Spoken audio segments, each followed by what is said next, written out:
Mr. Greenwald'S Tiergarten by Robert P. Fitton. He really does believe he's some man named Greenwald, said Dr. Springer. Eddie stepped back and gazed at his wife and faced the doctor. What's the matter? Pop gone nuts or something, huh? The doctor took him aside. Mr. Ramirez, I wouldn't exactly use those words around your father. Mean stop saying Pop's a Looney Tune? Yeah, I get you. The doctor lowered his voice. Just try and humor him. Humor? I ain't no comedian, Doc. Right. Your father is still medicated, although we have changed the dosage in order to break the apprehension and excitement. Ah, hoofunger. Excuse me? Asked Springer. My husband says hoofunger when he'll do what somebody says, but he doesn't understand why, said Gladys. I see. Let's go down to your father's room. Thanks, Doc, said Eddie. Eddie nodded. They marched down to the wire mesh doors and started up the stairs. Hey, why does he still call himself Greenwald? Well, your father's mind is still in great turmoil. He's perturbed by his placement here at the institution. His underlying problems may be more pervasive. Preoccupation with a life of affluence appears to be related to the fact that he never held a steady job in 30 years. This projecting behavior... Hey, he ain't getting dirty, is he? No, Mr. Ramirez. I was referring to a psychological state. Springer opened the upper doors and they walked into Pop's corridor.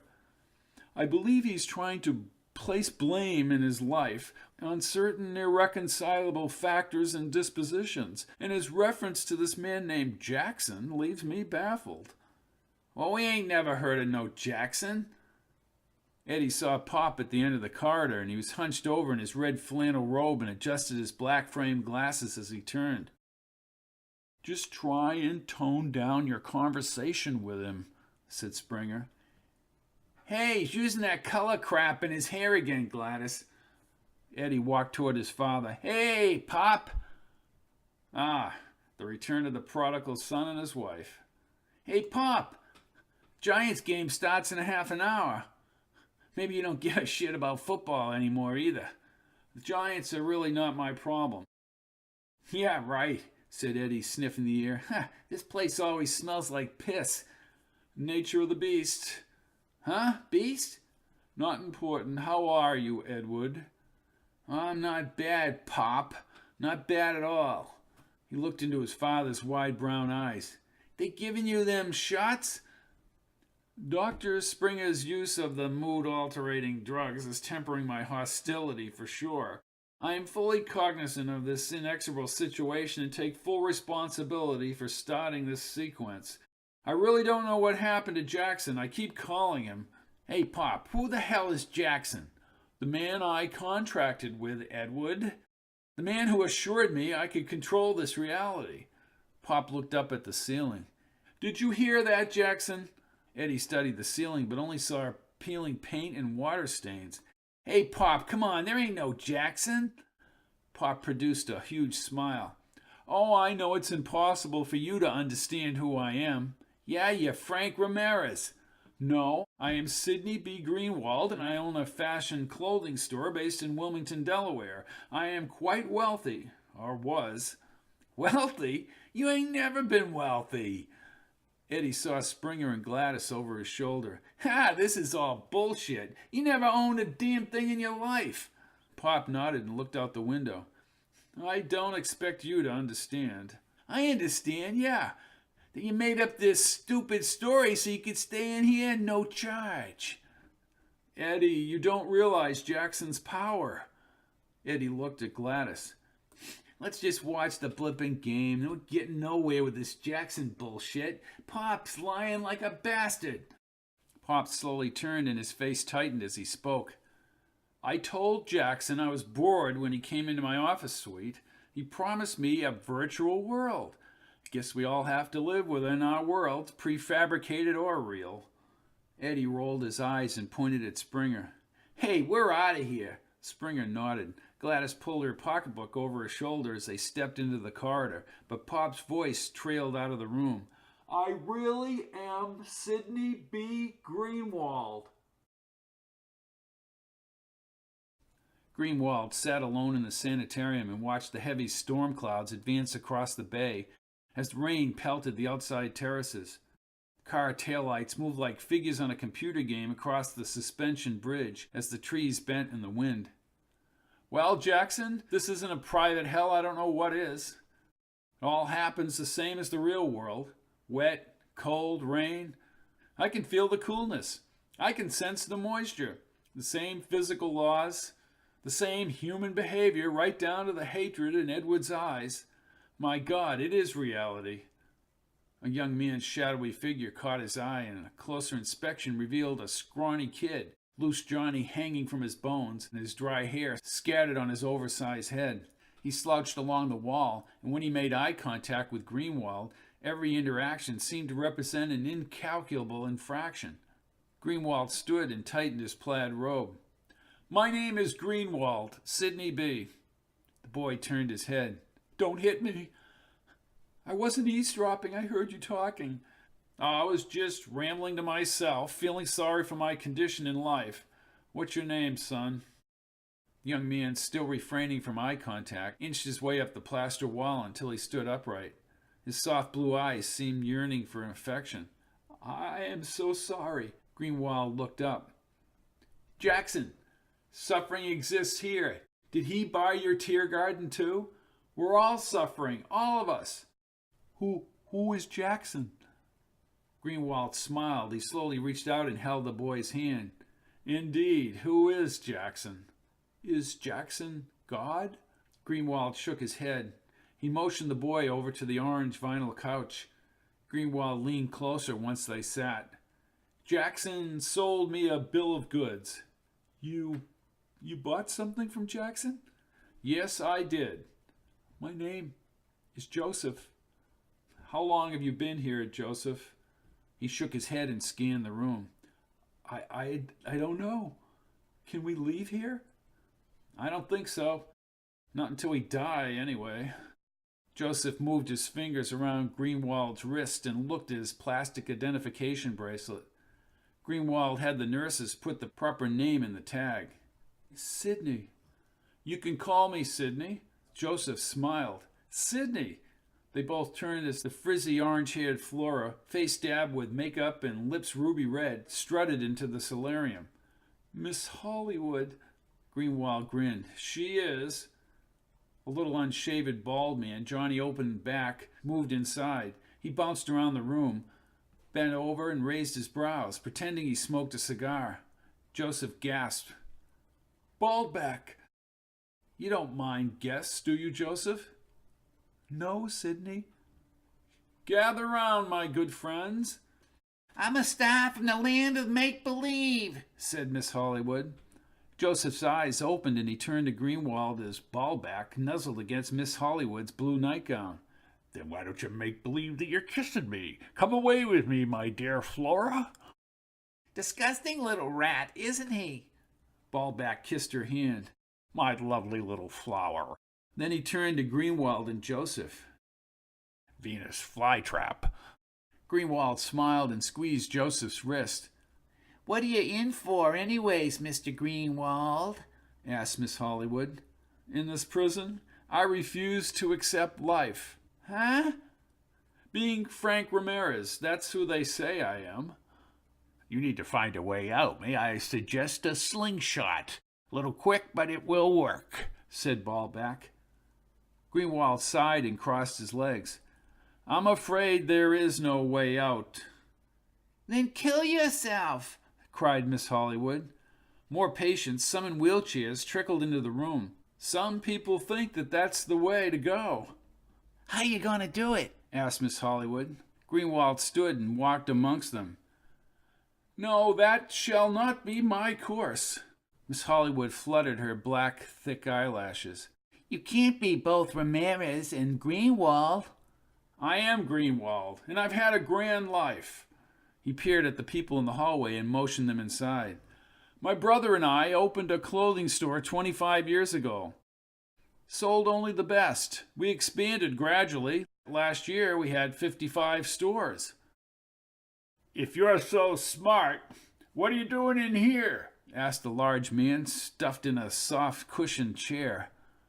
Greed, my friend, greed. I wanted more. And the answer to my greed came in Germany, a small alpine town. That's where I met Jackson. Greenwald thought back to the tiny chalet in the village, where the fluffy-haired Jackson's smooth olive skin glowed by the firelight. He seemed to know Greenwald immediately and wanted to talk business. Full background checks were completed before Jackson approached new prospects. His clients were exclusive and affluent, and he could fulfill their every need. During the discussion as they sipped on amaretto, Jackson sensed Greenwald's boredom with life. For a fee, he would take his clients beyond all earthly sojourns, traveling into realms never before experienced. How much scratch? Ballback scratched his arms. Few people laughed, but most people told him to sit down. $10 million. For what? A little trip? Asked Miss Hollywood. No, for the purchase and sale of a Tiergarten. Greenwald turned. Ballback stood and opened his mouth. He looked around and then sat on the couch. Sounds like a place where you grow tears. Will you shut up? Tiergarten is a German word, an urban park. Jackson promised he could manufacture new realities for me, and he said he could give me a demonstration that very night at his mountaintop chalet. Joseph stared at Greenwald. How? Greenwald shrugged his shoulders. He's a con man, yelled Ballback. Miss Hollywood laughed and then held her false teeth. You ought to know. He brought me up to the mountain by gondola. Inside a rather extensive snow-covered estate was a 15-foot-high cylinder, maybe 20 feet in diameter. It appeared to have no opening. You sure you weren't some kind of alien? Asked Miss Hollywood. I don't know what he was. I only know that an opening formed and Jackson walked me inside the cylinder. Greenwald let his mind think about things he had repressed. He had marveled at the center contoured black table and the connecting lifeline tubes descended from an infinite darkness above. His own exaggerated image reflected imperfectly in the flawless interior curvature. Jackson asked him to lie down. Greenwald smiled, at first reluctant, but moved forward and spread his lanky body over the seamless floating surface. Small clamps similar to a blood pressure cuff enclosed his ankle and wrists. From the darkness above came an aqua glow, surrounded by a well-defined orange border. A mass of bright yellow impulses darted through a body-shaped presence surrounding him. Jackson vanished in the glare as Greenwald lost consciousness. He awakened in the Oval Office in the first sequence, surrounded by a photo opportunity with a group of national businessmen. Someone called him Mr. President and asked him to move to the right as more cameras flashed. People shook his hand and he waved to the reporters. He had sensed a new reality and wondered how Jackson had accomplished it. Ballback stood and saluted. Hail to the chief! The solarium filled with boos and hisses when he started singing. I was really the president, for a short time anyway. Then I was back inside the Tiergarten and impressed. Like when they give you a free Disney weekend, said the big guy in the soft chair. Greenwald furrowed his brow and nodded. He moved to the center of the room and spread his arms. Do you ever wonder what it's like to be in the Super Bowl? The 60-year-old 5'9" and 1/2-inch Sid Greenwald raised his hand skyward to quiet the stadium crowd. 3 feet away, a row of brutes, teeth exposed and eyes filled with terror, waited for the cue to burst through the line and sack him. Greenwald checked the field clock as it counted down past 40. He screamed through the standing crowd's ritualistic chant.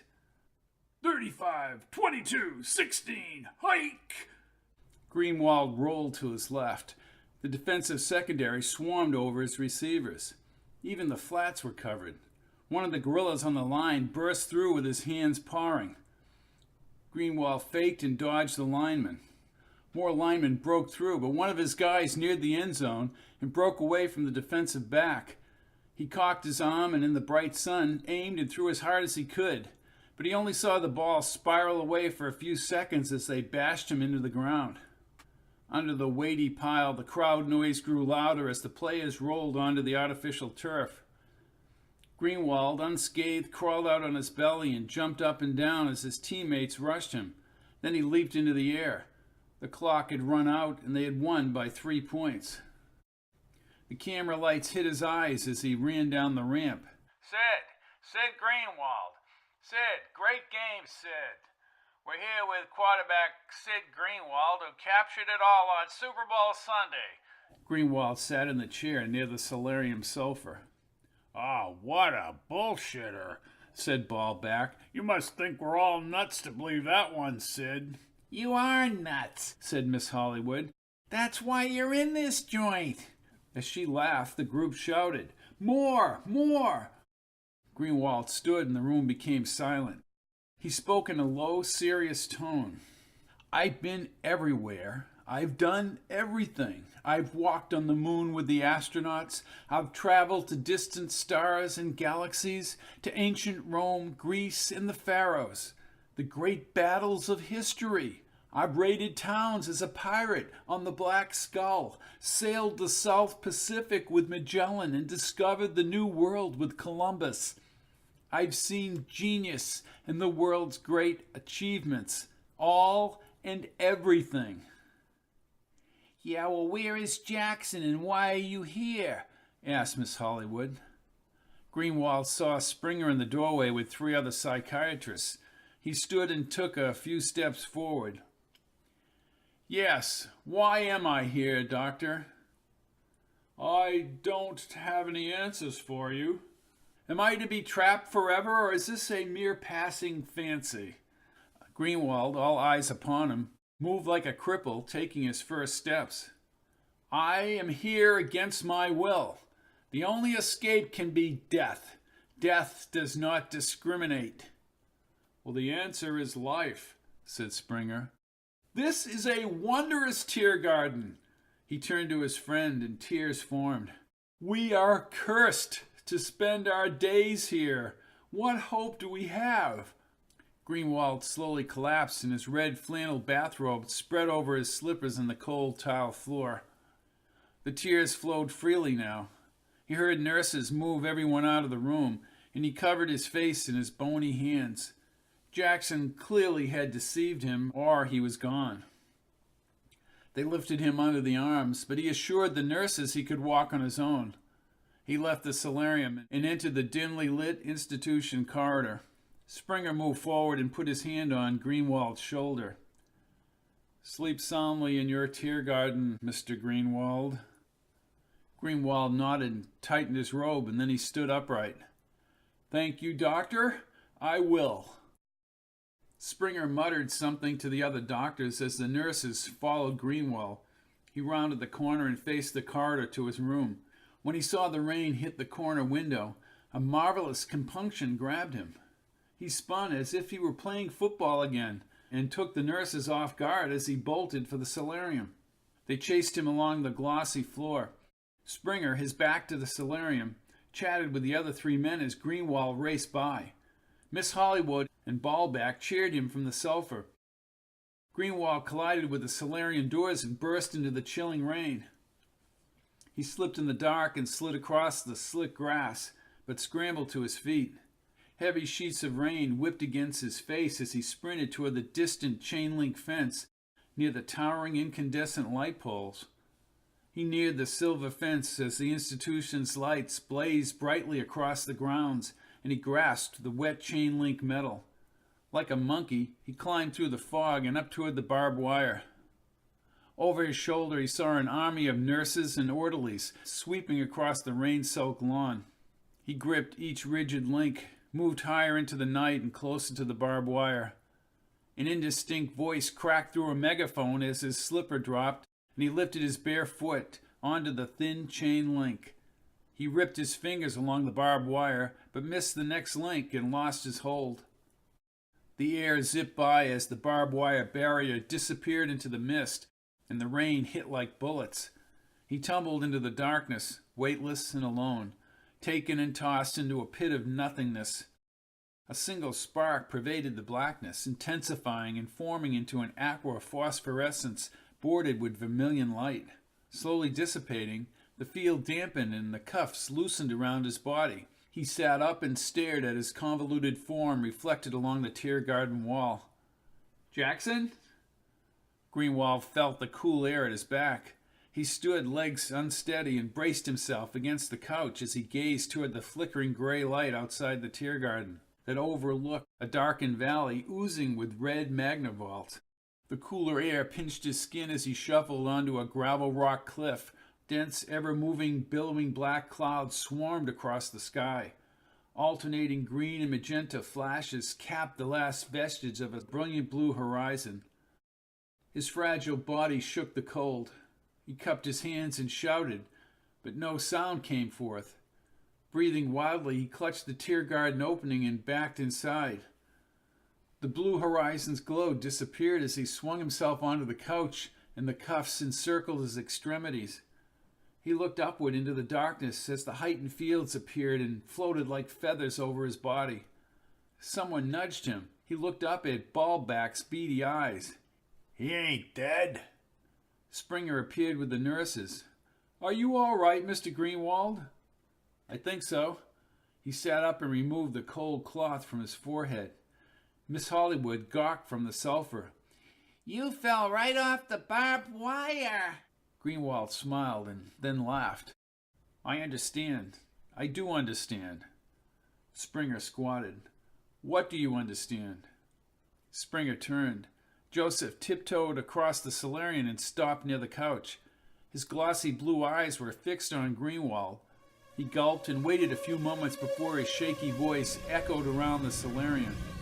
"Bullfunger."